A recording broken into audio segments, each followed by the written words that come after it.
Fresh Morning. Fresh Morning. Gina, ce matin dans le Fresh Morning, on revient sur le sempiternel problème des malades mentaux qui errent tout nus dans les rues de Libreville. Oui, on revient sur cette question. Donc, comme je le disais ce matin, en plus de la dame qui se lave tout nu, en même temps, on se lave pas habillé. En plus de la dame qui prend sa douche à la descente de la voie Air France vers la Cour constitutionnelle. Donc tous les matins, Dafresh, elle a changé d'heure pour sa douche. Ouais, elle est passée de la douche matinale à la douche de vers midi. 11h. Ouais, voilà. Ouais. Comme ça, au moins, on est sûr qu'il y a bien l'embouteillage et que tout le monde peut bien voir ce spectacle qui doit certainement réjouir certains, mais pas nous. Donc, en plus de cette dame-là, ce matin, j'avais droit à un autre spectacle.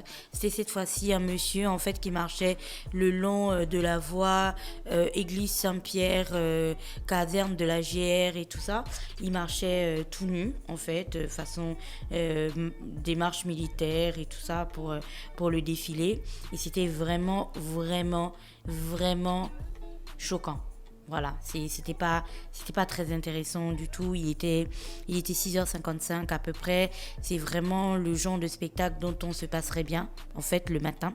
Et donc, en regardant ça, quand je venais donc sur le reste du chemin qui me restait pour venir à la radio, j'étais en train de me demander pourquoi les personnes atteintes de maladies mentales on ressent souvent le besoin en fait de se mettre toute nue. Et puis là, je regardais ça sur le site Slate.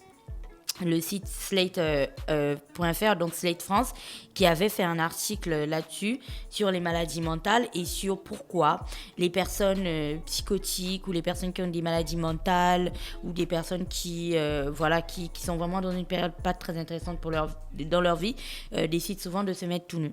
Et en fait, c'est parce que, d'après ce que le site Slate dit, c'est parce que pour certaines d'entre elles, elles répondent en fait à une voix dans leur tête. Et chez les personnes atteintes de maladies mentales, la nudité ne semble pas se manifester en fait, se manifeste comme les autres hallucinations qu'elles ont, ou alors des déformations de la réalité. Donc certaines ont l'impression que Dieu ou une entité supérieure leur ordonne en fait d'exposer le rayonnement de leur corps au grand jour. Et puis pour d'autres encore, elles croient elles croient se transformer subitement en fait en danseurs exotiques. C'est pour ça que tu vas les voir souvent tout nus et puis qui dansent. Pour la dame qui prend tout le temps sa douche, elle doit certainement ressentir le besoin de, tu vois, c'est comme un tic. Tu vois, il faut que tous les jours, à une heure bien précise, et tu vois à quel point elle se frotte et tout, ça m'étonnerait qu'elle soit aussi sale. Elle n'a pas de boue, elle n'a rien, quoi. Mais c'est comme un toc, tu vois, quelque chose qu'elles se sont obligées de faire tout le temps. Et à côté de ça, tu as aussi d'autres personnes, en fait, qui sont atteintes de démence, qui peuvent se déshabiller en public et au mauvais moment. Et ce comportement a plus attrait, en fait, avec une psychose. Et la plupart du temps, lorsqu'ils reviennent à eux, comme on le dit souvent, il y a certains qui ne s'en souviennent pas du tout. Ouais. Il y en a d'autres qui en gardent un très très vague souvenir. Mais dans tous les cas, c'est choquant en fait. C'est choquant pour nous. Pour nous qui voyons, parce que pour elle, sur le moment, comme je le disais, c'est en fait c'est une déformation de la réalité. Donc sur le moment, ce n'est pas aussi catastrophique que ça. Pour elle, elle ne le voit pas comme une atteinte, par exemple, à je sais pas, c'est pas une violence qu'elle l'atteinte de la dignité humaine. Voilà, c'est pas une violence qu'elles nous font, parce que pour elle, en fait, les choses sont totalement déformées. Maintenant, le problème à ce niveau intervient auprès de nous, tu vois. Nous, personnes qui sommes, je mets ça entre griffes, en bonne santé. Je mets vraiment ça entre griffes, parce qu'on ne sait jamais. Peut-être que demain, je vais perdre la boule. Donc, le problème, c'est nous, en fait. Nous, les personnes qui sommes en bonne santé. Et pourquoi le problème, c'est nous ? Parce que depuis qu'on est tout petit, en fait, on a ce rapport à la nudité qui est particulier.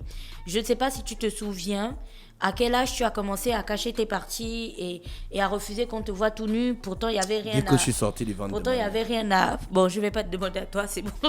Pourtant, il n'y avait rien à cacher. La plupart du temps, en fait, chez les êtres humains, ça commence à partir de 3 ans. Parce que c'est à cet âge-là où on va dire, oh, cache vite. Tu vois, habille-toi. Ou si l'enfant sort en slip ou tout nu, on dit, non, va cacher ça, va cacher ça.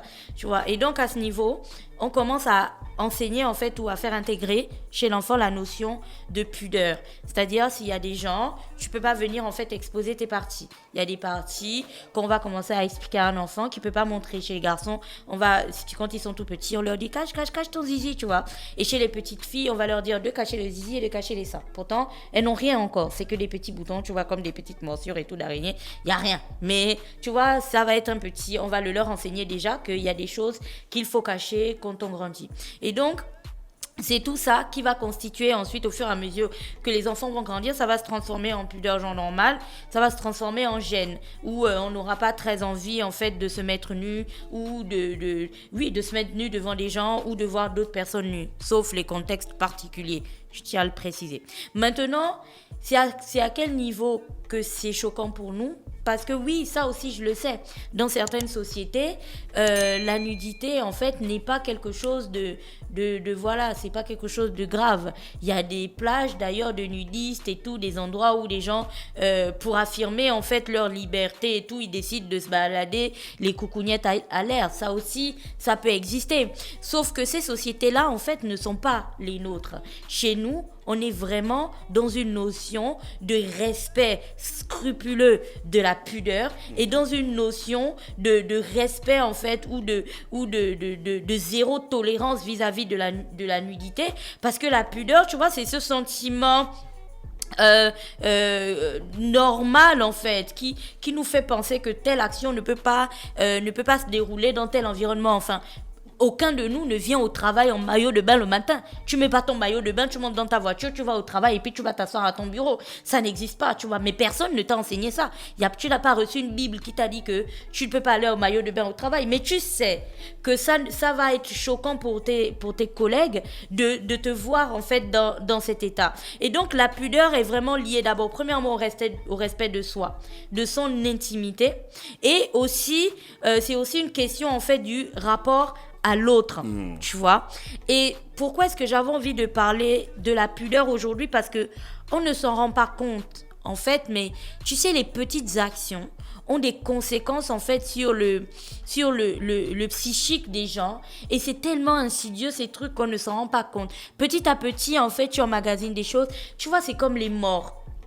C'est comme les morts, les cadavres, les accidents et tout.